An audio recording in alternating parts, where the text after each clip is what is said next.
phát pha lệ phát hồi phát lâu pi tạ mấy imu sakin wa pathin min lâu pi thang wen rồi lang tu zan phát nai tu pi diu chile in sung lagawa hedging na sung phu in sunga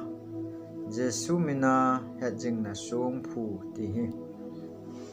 tu pi mang chai hong kheulim na di wahin bible chang 1 Corin bung thum chang som lakhat abul phu do sa tai lo chu abul dang koi man phut do thei poi chu che abul ki phut chu Jesu Christa chu a hi Hebrew bung som na bung khat chang som na a je ham etile aman abul nei khupi asem do le asa do chu pathinin chu anga jing a hi Bible thing so pathin chan cho an phathi bu pe lam ole ngai lut in song me so pi la nau te ho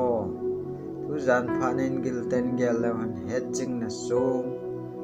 vel thil lama ngai lut na ibit sa naw yu mai changai tam ta lo pi ta ta in sum la pai tam ta senga sung I phut chi bi ne ai la tu zan phanai de sa pen su iphem ta sun agawa ta san na sung phu in sunga tao jing lagaw mi sung di ta hedging cha te dinga hedging na agaw gama alo bible thing so ba chai la sa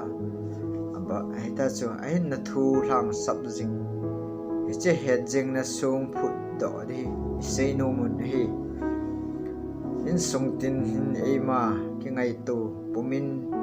Jesu mina sung phutte in sung hiu hinam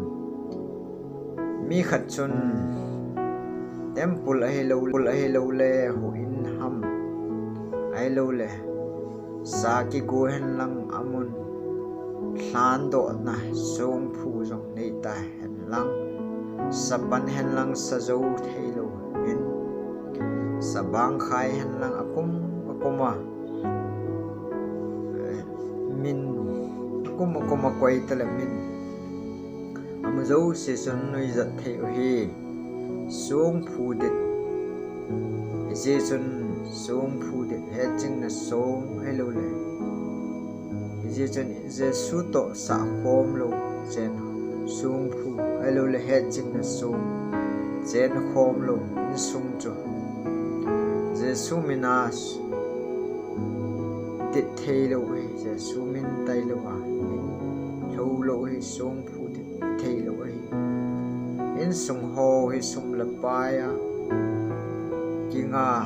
lo le sum la pai ngai sang en chule le sit chi na them na ngai sang na alin pe na koi chule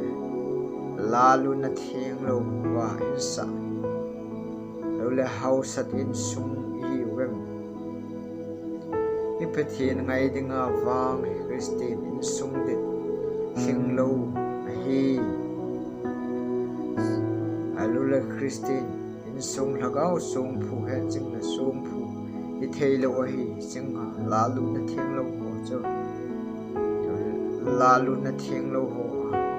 sum la pai mu a nei le go tam pi lam do a into pita ta sa do ho chu som ka lovin achim hlaloi chi tai